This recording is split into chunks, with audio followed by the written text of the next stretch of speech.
হ্যাঁ, জেলা পরিষদের পদ থেকে আমি গতকাল ইস্তফা দিয়েছি। মুর্শিদাবাদ জেলা পরিষদের সদস্য পদ থেকে ইস্তফা দিলেন তৃণমূল নেত্রী শাহনাজ বেগম। 17 ডিসেম্বর মালদা ডিভিশনের কমিশনারকে ইস্তফা পত্র দিয়েছেন তিনি। একসময় জেলা পরিষদের সহকারী সভাধিপতির দায়িত্ব সামলেছেন তিনি। 2025-এর ডিসেম্বরে এসে কেন ইস্তফা, কেন তৃণমূলের সদস্য পদ ছাড়লেন, কি জানালেন শাহনাজ বেগম? জেলা পরিষদের চুরি নিয়ে, দুর্নীতি নিয়ে একাধিকবার চিঠি করেছি, প্রশাসনিক বৈঠকে বলেছি।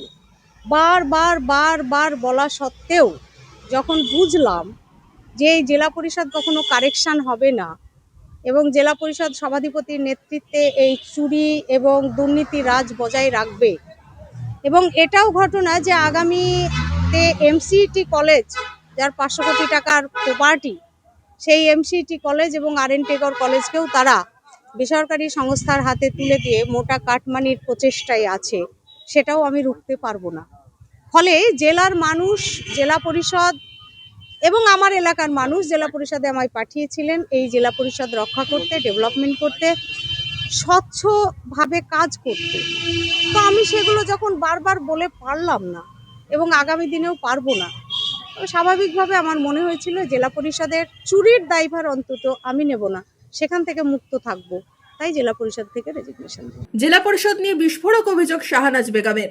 দল তো গাইড করে চুরিতে, দল প্রত্যেকটা জানে এবং চুরির ব্যাপারটা দল গাইড করে রীতিমতো।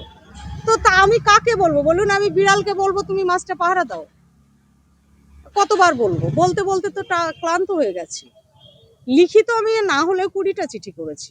উল্লেখ্য, 2023 সালের 16ই আগস্ট জেলা মহিলা সভানেত্রীর পদ থেকে পদত্যাগ করেন শাহনাজ বেগম। বছর শেষের আগে শাহনাজ বেগমের ইস্তফা নিয়ে রাজনৈতিক মহলেও জল্পনা বাড়ছে। Bureau report, Madhyabanga news. Manmohini health care, স্বাস্থ্য সেবায় অটুট শ্রেষ্ঠত্বের শিরোপা। জেলায় প্রথম robotic knee replacement, cardiology with cath lab, neurosurgery, specialised trauma unit থেকে স্মাইল ট্রেন, একগুচ্ছ পরিষেবায় নিয়োজিত। Manmohini health care, quality care with personal touch, Baharampur শিল্প তালুক।